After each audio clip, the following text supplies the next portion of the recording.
হাতে গোনা কয়েক বছর আগেই মেকানিক্যাল কিবোর্ড কিনতে গেলে গুনতে হতো কয়েক হাজার টাকা, কিন্তু আজকের এই আধুনিক যুগে সেই টাকার পরিমাণ কমে এসেছে অনেক কয়েক গুণেই। আজকের ভিডিওতে আমি আপনাদের আওলা ব্র্যান্ডের F2058 এই মেকানিক্যাল কিবোর্ডটি রিভিউ দিতে চলেছি। এটি কিন্তু একটি ফুল সাইজের কিবোর্ড, ফলে যে কোনো শ্রেণীর মানুষই কিন্তু এটি ব্যবহার করতে পারেন। কিবোর্ডটির প্যাকেটে সম্পূর্ণ কিবোর্ডের একটি বড় চিত্র দেওয়া হয়েছে, পাশাপাশি এটির বিভিন্ন ফাংশন সম্পর্কেও এর বক্সেই লেখা হয়েছে, চাইলে সেগুলো পড়ে নিতে পারেন। যদিও বা ভিডিওর সামনের অংশে আমি সেগুলোর বিষয়ে আলোচনা করব। তো বক্সটি খুললেই আপনারা প্রথমেই পাবেন কিবোর্ডটি। আর সবচেয়ে ইন্টারেস্টিং বিষয় হলো মাত্র 2600 টাকার এই মেকানিক্যাল কিবোর্ডে হ্যান্ড রেস্ট দেওয়া হয়েছে, যেটি খুবই কাজের একটি জিনিস। পাশাপাশি এখানে পাবেন একটি ইউজার ম্যানুয়াল, পাশাপাশি এই কিবোর্ডের কিগুলো খোলার জন্য পাবেন এটি। প্রথমেই আসা যাক এই কিবোর্ডের লুকস নিয়ে। কিবোর্ডটি সম্পূর্ণ ন্যারো বেজেলের একটি কিবোর্ড, যার উপরের এই অংশে দেখতে পাবেন একটি ডাবল মুড নব সুইচ, আর ঠিক পাশেই দেওয়া হয়েছে 3টি বাটন। ডাবল মুড নব সুইচ বলার কারণ হলো এটি দিয়ে আপনারা কম্পিউটারের ভলিউম কমা বাড়া তো করতেই পারবেন, পাশাপাশি এর RGBও কন্ট্রোল করতে পারবেন। আর পাশের এই 3টি সুইচকে আপনারা নিজ ইচ্ছা মতো কাস্টমাইজ করে নিতে পারবেন। শুধু এই 3টি সুইচে নয়, সম্পূর্ণ কিবোর্ডের যে কোনো কি আপনারা সফটওয়্যার দিয়ে নিজ ইচ্ছা মতো ফাংশন করে নিতে পারবেন। সবচেয়ে আশ্চর্যের বিষয় হলো 2600 টাকার এই কিবোর্ডে একটি হ্যান্ড রেস্টও দেওয়া হয়েছে, পাশাপাশি দেওয়া হয়েছে সফটওয়্যার দিয়ে কন্ট্রোল করার সুব্যবস্থা। আমার মনে হয় না এই প্রাইস পয়েন্টে আর কোনো কোম্পানি এরকম ফিচার দিয়েছে। কিবোর্ডটি একটি ফুল সাইজ মেকানিক্যাল কিবোর্ড হওয়ার কারণে এখানে সবগুলো কি আপনারা পাবেন। কিবোর্ডটি সম্পূর্ণ কালো বলা যায় না, কারণ এর ঠিক মাঝের অংশে গ্রে একটি পার্ট দেওয়া হয়েছে, আর কিবোর্ডের এই অংশটি সম্পূর্ণ মেটালের তৈরি। যদিও বা কিবোর্ডের অন্যান্য পার্টগুলি সব প্লাস্টিকের তৈরি, তাও এটির কারণে এর বিল্ড কোয়ালিটি আরও কয়েক গুণে ভালো হয়েছে। কিবোর্ডটির পিছনের অংশ প্লাস্টিকের, পাশাপাশি এর ঠিক এই অংশে দেওয়া হয়েছে রাবার প্যাড, যার কারণে এটি টেবিল বা অন্যান্য সারফেসের উপর পিছলে যাওয়ার সম্ভাবনা খুবই কম। এই রাবার প্যাডটি কিন্তু হ্যান্ডরেস্টেও দেওয়া হয়েছে, ফলে হ্যান্ডরেস্টটিও কিন্তু যে কোনো স্থান থেকেই সহজে সরতে চায় না। কিবোর্ডের হ্যান্ডরেস্টটি সম্পূর্ণই প্লাস্টিকের এবং এটি কিবোর্ডের সাথে ম্যাগনেটিকভাবে যুক্ত হয় কিছুটা এইভাবে, আর এর ম্যাগনেটের বেশ ভালোই শক্তি রয়েছে, কারণ ব্যবহারের সময় এটি সহজে নড়ে বা পিছলে যায় না।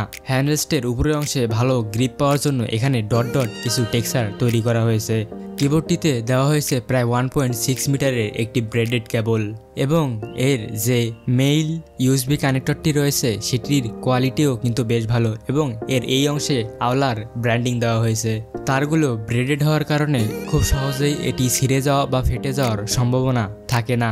এবার কিছুটা কথা বলা যাক কিবোর্ডগুলোর কি ক্যাপসগুলো নিয়ে। কিবোর্ডগুলোর কি ক্যাপসগুলো সম্পূর্ণই প্লাস্টিকের তৈরি এবং এগুলো কালো কালারের। কি ক্যাপসগুলোর কোয়ালিটি অ্যাভারেজ বলা চলে, কারণ এই বাজেটে এর চেয়ে ভালো কি ক্যাপস দেওয়া সম্ভব নয়। কিবোর্ডটিতে ব্যবহার করা হয়েছে KRGD মেকানিক্যাল ব্লু সুইচ, যার ফলে এর ক্লিকি যে ভাবটা আছে সেটি কিন্তু অনেক বেশি, অর্থাৎ এর সাউন্ড কিন্তু অনেক বেশি হবে। যাদের মেকানিক্যাল কিবোর্ডের এই সাউন্ডটি বেশি ভালো লাগে তারা অবশ্যই এটি কিনতে পারেন। চলুন এর একটু সাউন্ড শোনা যাক।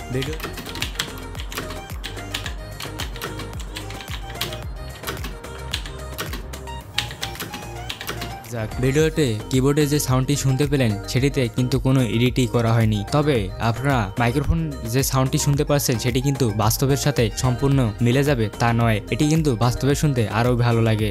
এত কম দামের একটি মেকানিক্যাল কিবোর্ডে দেওয়া হয়েছে সফটওয়্যার, যে সফটওয়্যার দিয়ে আপনি এই কিবোর্ডের সব কিছুই ম্যানুয়ালিভাবে কন্ট্রোল করতে পারবেন।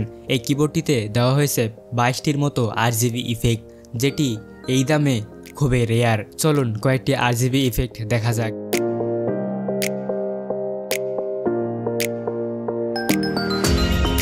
দেখতেই তো পেলেন, এটিতে এরকম আরও 22টি RGB ইফেক্ট রয়েছে। আপনাদের ইচ্ছা মতো আপনি যে কোনো ধরনের ইফেক্টই এখানে ব্যবহার করতে পারেন। পাশাপাশি এই ইফেক্টগুলোর স্পিডও আপনি এখান থেকে কমিয়ে অথবা বাড়িয়ে নিতে পারেন। শুধু তাই নয়, এর ব্রাইটনেসও কিন্তু আপনার হাতের কন্ট্রোলেই থাকবে। পাশাপাশি কিবোর্ডের প্রত্যেকটি কি আপনি ফাংশন করে নিতে পারবেন এই অংশ থেকে। আবার যদি কোনো সমস্যা হয়ে থাকে তাহলে এই সম্পূর্ণ কিবোর্ডটিকে রিসেট করে নিতে পারবেন এই অংশ থেকে, অর্থাৎ এই সম্পূর্ণ কিবোর্ডটি আপনি কিন্তু এই সফটওয়্যার দিয়ে কন্ট্রোল করে নিতে পারেন, যেটা এই দামের অন্য কোনো কিবোর্ডে আমি আজ পর্যন্ত দেখিনি। ওভারঅল এই কিবোর্ডের পারফরমেন্স, লুক এবং সফটওয়্যার অ্যাক্টিভিটি সবকিছু মিলেই আপনি এটি কিনতেই পারেন। আমি এটি প্রায় 10 থেকে 15 দিনের মতো ব্যবহার করেছি এবং এটি আমার কাছে খুবই ভালো লেগেছে। কিবোর্ডটি অনলাইনে সহ অফলাইনে যে কোনো জায়গা থেকেই আপনি কিনে নিতে পারেন। তবে আওলা যেহেতু বাংলাদেশে অত পপুলার নয়, তাই আপনি এটি অনলাইন থেকেই কেনার চেষ্টা করবেন, অফলাইনে হয়তোবা আপনারা এটি পাবেন না। আমি এটি কিনেছি স্টারটেকের রংপুরের ব্রাঞ্চ থেকে। আপনারাও এটি স্টারটেকের অফিসিয়াল ওয়েবসাইট অথবা আপনার নিকটস্থ যে কোনো ব্র্যান্ড থেকেই কিনে নিতে পারেন। বেশ কয়েক মাস আগেই আমি এই গেমিং মেইন কিবোর্ডটি প্রায় 1000 টাকা দিয়ে কিনেছিলাম। তো কোনো এক কারণবশত এটি নষ্ট হয়ে যায়, অর্থাৎ এর কিক্যাপগুলো গলে যায়। তো পরবর্তীতে এটি খোলার পর আমি যা দেখলাম তাতে আমি নিজেই অবাক। এই বিষয়ে আরও বিস্তারিত জানতে অবশ্যই এই ভিডিওটি দেখে আসতে পারেন।